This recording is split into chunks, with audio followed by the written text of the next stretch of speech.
Yo, what is up, everybody? It is your boy Xehther here, back at it again to drop part 2 for the amazing series of What If Deku Had Earth Manipulation. Now, truly helpless, bro. Once again, I appreciate you for commenting 100 days. I hope you enjoy this series, seeing as, your boy is kind of, yeah, messing around with it, to be honest. But, hopefully you still like it. That being said, though, guys, I hope you guys do enjoy the second installment for What If Deku Had Earth Manipulation. With that being said, hit it.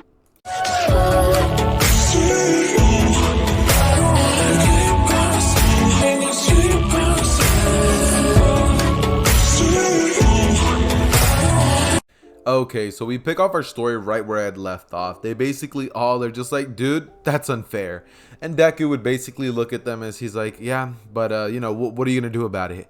As Deku and Bakugo just kind of grab their things and they end up going over to Deku's house. This is when they would have a little bit of some good old-fashioned dinner with Inko. She would whip up some of that good old cooking and Deku and Bakugo would enjoy that feast. This is when Asashi would come home after one of his, his normal business trips. And, well, he would just have a normal situation happening where he just joins them. And he basically asks them how the first day at UA was. Deku would say that it was child's play and Bakugo would just be like, yeah, for him it was. As he would say that they were almost about to get expelled and that nobody ended up getting it, though. As he would basically look at them and be like, yeah, that sounds like something that UA teachers would do. So what are you guys gonna do after this? As Bakugo would look at Deku, he'd just be like, you want to go play some video games after this? Deku would look at Bakugo and say, sure thing, Bakugo, let's go. They'd basically proceed to start playing some games, some good old-fashioned One's Justice, what you guys are seeing in the background of the video. And this would basically lead us to the very next day. Very next day, they would arrive and a very normal day of class would basically happen up until the final class, Hero Course. And this is when All Might would bust in through the door saying, I am here! As he would basically look around the classroom to see Bakugo and Deku in the class just messing around. It's at this point that they would basically be talking to Uraraka in the back and Bakugo would be spitting some game, Bakugo would be trying to, he'd be trying to... And Deku was just kind of there, like, being his wingman, This would basically lead to Deku and Bakugo kind of just, doing a little bit of, going off of each other's little tactics. And this would basically lead them to kind of finally paying attention to All Might once he busts in the door. Bakugo's the one who does that the most. And, well, All Might would basically tell them all to put on their hero costumes. This is when Deku would proceed to put on his hero costume, which you guys basically are going to get to choose. Actually, no. What should his hero costume be? Let me see. Let's think. Earth manipulation. Let's say he just has a really dope a ninja outfit, I guess. Because honestly, boys, I can't think of anything. I don't want to give him the original costume. Just because that costume honestly doesn't look drippy. Like, it's just not drippy enough. It gets better, but it's never as drippy as I need it to be, if that makes sense. But that being said, that's basically what his costume is. And this is when it's going to finally lead us to Deku and everybody going outside. They would begin to get changed as All Might would tell them that the clothes make the pros and they would all meet each other outside. People would begin to compliment Deku on his costume and this is when the matches would be announced. All Might would finally begin to tell them all what they're going to be doing and this is when he would finally pull the budget thing. He would begin to say that Deku's team is going to be Deku, Bakugo versus Mineta and Momo. And yeah, this is going to be a repeat of yesterday's video, What If Deku was Inosuke's reincarnation? In case you guys haven't checked it out, go watch it. Anyways, that being said, and leave a like on this video too, by the way. Leave a like on the video. Anyways, that being said, this is when they would all basically just look at each other and Mineta would just immediately realize he's not winning this match, dude. He literally pulled a giant golem from the ground that like threw the ball to space. Yeah, they're not winning. Mineta would immediately run up to All Might as he's like, dude, can we please like maybe get a different opponent? Like, this is unfair. Like, Bakugo alone could probably beat us. And Momo would actually feel a little bit the same. She's not confident in her abilities. This is when Deku would say not to worry. He's not even going to try at all. Bakugo, if anything, will take care of everything. So, if anything, the beating will be even worse because it's going to be him. And this is when they're like, wait, what? He's worse than you? Deku's like, yeah, I mean, he goes all out. I barely try, and I was going to be gentle. But since you guys want to say that, then I guess, I guess Bakugo can handle it. Bakugo would then crack his fist and be like, sure thing, Deku, let's go. As this is when Deku would wink at Minetta's direction and just basically walk away. As it's at this point that they would basically walk into their respective areas, and this is when they would basically proceed to start just having their little combat stuff. They would proceed to basically get suited up. Mineta and Momo would basically get up there trying to cover the bomb, and this is when Mineta would just look at her as he says, why don't we just let them get it? Let's leave and save ourselves the damage. And Momo would say that she's not going to go down without a fight on her second day of being a pro hero. Pro heroes always have to fight against very powerful villains, and this is just an example of that. As Mineta would be like, you're right. As he basically gets into a fighting position and he starts throwing balls like crazy at the door, saying that it should hold them off. As this is when immediately Bakugo and Deku would have finally made it to the door. Bakugo would say, door stuck. As Deku would just be like, you want me to handle it? As Bakugo's like, no. He would just blast at the doorknob and it would fling open. As this one Mineta would go, ah! And Momo would just whip out her staff as she'd get ready to fight. But this is when Deku would literally wave his hand and the ground would literally capture them both from nothing but cement. Cement would surround them and they would both be unable to move a single muscle. This will then lead to Deku and Bakugo being announced as the winner of the Fire Heroes versus Villains, and the day would basically end from there. This is when we're kind of just going to have a time skip to the day of the USJ until they arrive, because honestly today I am not in the mood at all to talk about how Tsuyu says that this person is the strongest. Man, F Tsuyu, to be honest. But yeah, this is when I know some of you guys are butthurt, typing up your comments talking about some, you don't like Tsuyu? I'm unsubscribing right now. You know what? I'm gonna hunt down your family. You know, I'm gonna unsubscribe. Yup, that'll teach you. And to that, I'm just gonna be like, all right, go for it. I don't like Suyu. What are you gonna do? Anyways, that being said, this is when we're basically going to have them all arrive. Now, immediately, as soon as Deku arrives, even a couple of, as soon as Deku arrives in the vicinity of the USJ, he immediately can tell that something's off. He feels multiple presences inside of that building. And this is when he would immediately just clench up his fist, as each and every single person that was inside would immediately just be covered in sand. Each and every single one of them would be covered in sand coffins, and Deku would crush them slightly, forcing them all to get knocked unconscious. So by the time that they would walk inside the building, Deku would kind of just be sitting there, and Kurogiri, Shigaraki, and the Nomu and such, they would have no idea what just happened. But this is when Kurogiri would arrive, and when Kurogiri teleports everybody away, Deku just kind of looks at him with like a little bit of a bored expression on his face. I mean, the downside to being this powerful is pretty much that you never have fun. He kind of has the One Punch Man effect where he's too strong for his own good. Therefore, battles just don't excite him anymore. Battles don't give him the same thrill. And yeah, that's basically what's going on now.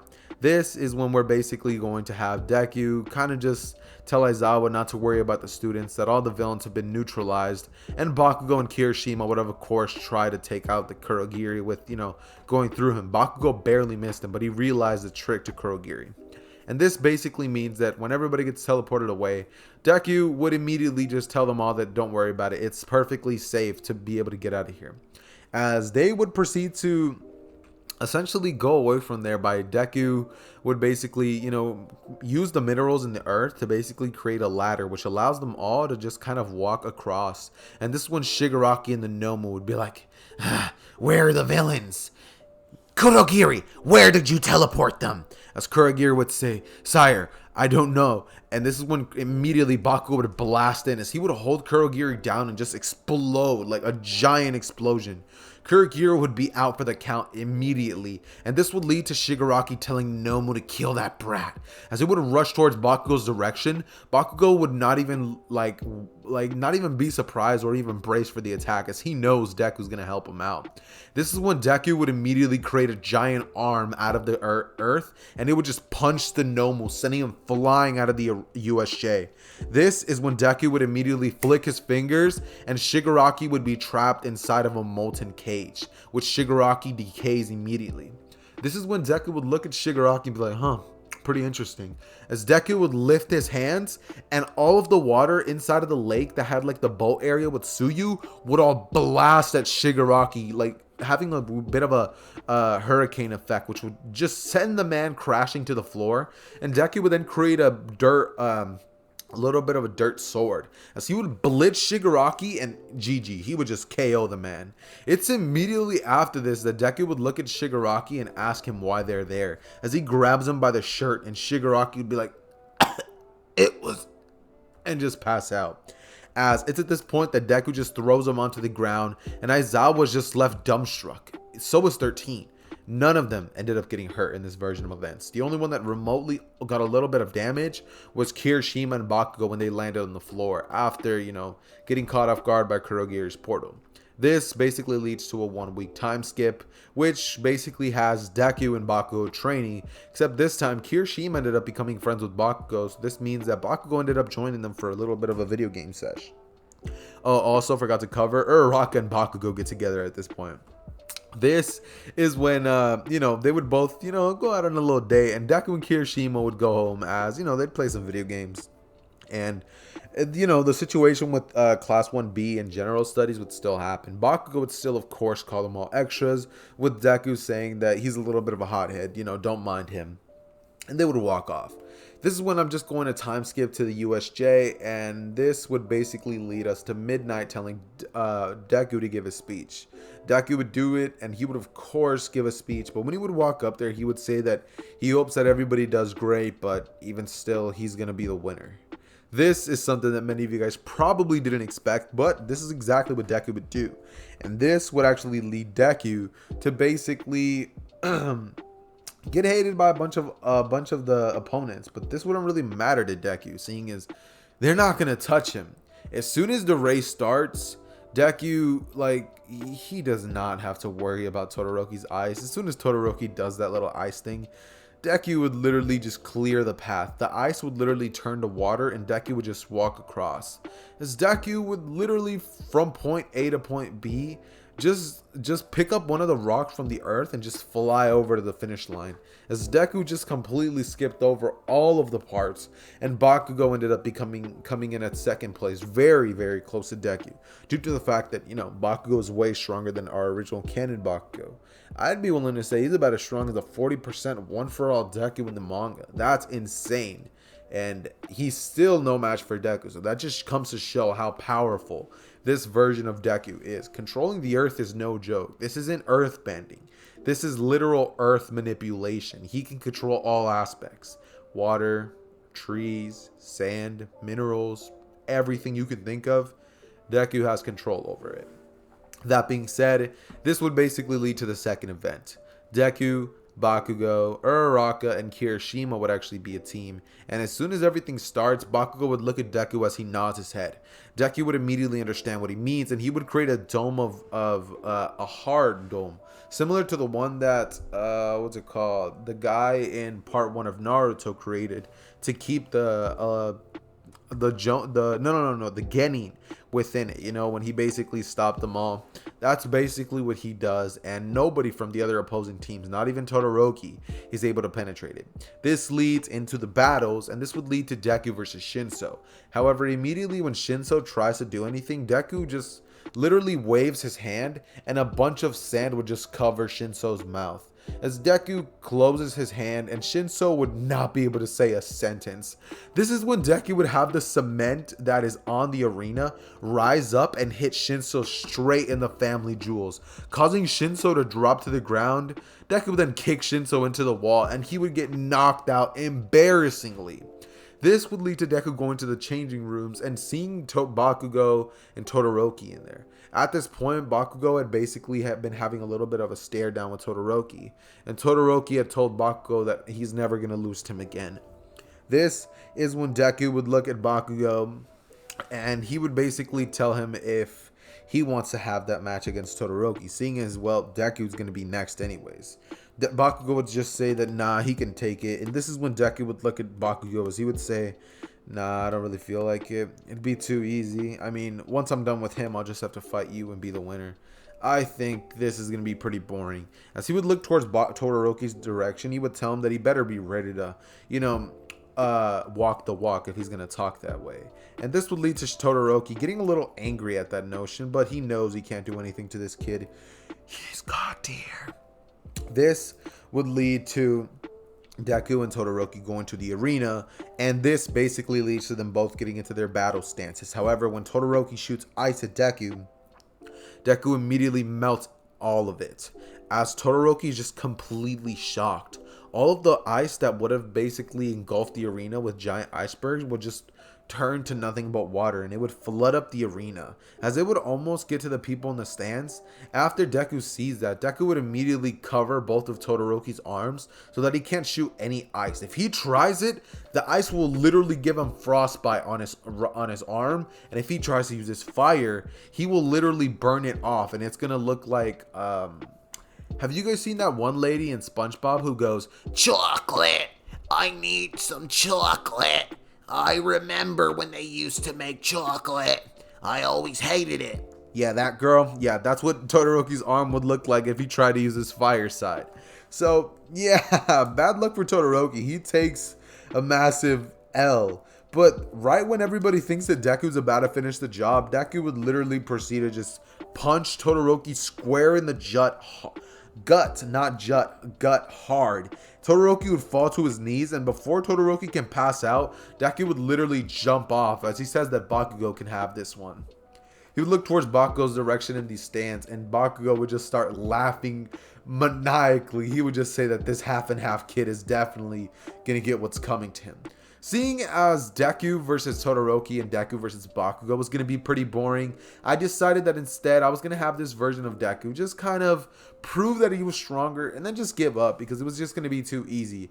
And the UA Sports Festival would have gone by far faster than if I were to do this. So this would basically lead to a 30-minute brace period where Todoroki gets to heal up, Deku gets rid of all the restraints, fixes the arena, and even gets rid of the water. He has plants in the earth basically absorb it all. By the way, did I mention Deku has full control over plants as well? He's basically poison ivy on crack. And this would basically lead to Bakugo versus Todoroki.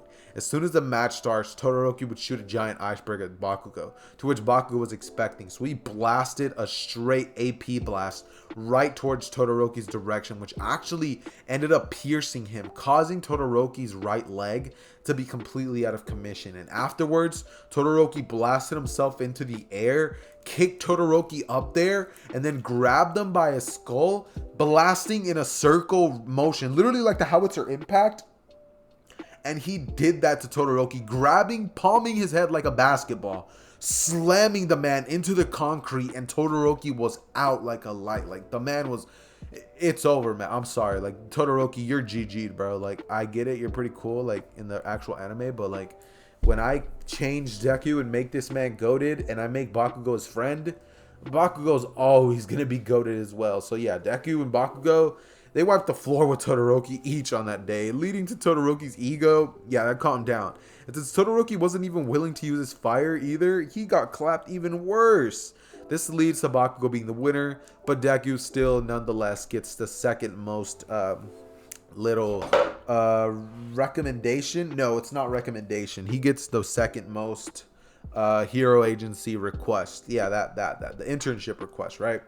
And that is because Todoroki, even though he lost, he is still the son of the number 2 hero, which leads to a bigger bias towards his direction. This is when we're basically going to have Deku picking his hero name. Truly helpless, bro. This is where you come in. Pick what hero name you want this version of Deku to have, as well as where you want the internship that he has to end up going to be. However, Bakugo is of course still going to pick the name Dynamite. For those of you who don't know, that's his name. And he would end up going with Best Genius, just like he did in the original. Except this version of Bakugo is much more calm, therefore he actually got a little bit more out of it. This would lead to Todoroki going to Endeavor's agency, and basically he really does actually want to use his fire this time because he feels weaker than them. And he's going to just use his fire in order to destroy Bakugo and Deku. So, yeah, that's basically what we are going to be leaving off this part of What If Deku had Earth Manipulation on. This series is probably going to have about 2 more parts, with the next one covering a big chunk of the story However, the next two parts will most likely mark the finale to this series, just due to the fast-paced nature of OP Deku. That being said though, I hope you guys enjoyed today's part for What If Deku with Earth Manipulation. Shout out to the Akatsuki, the group channel. I will be posting a part 2 for Data Aka Genkai very soon. But with that being said though, guys, it has been your boy Xehther. I love each and every single one of you guys, and I am out. Peace.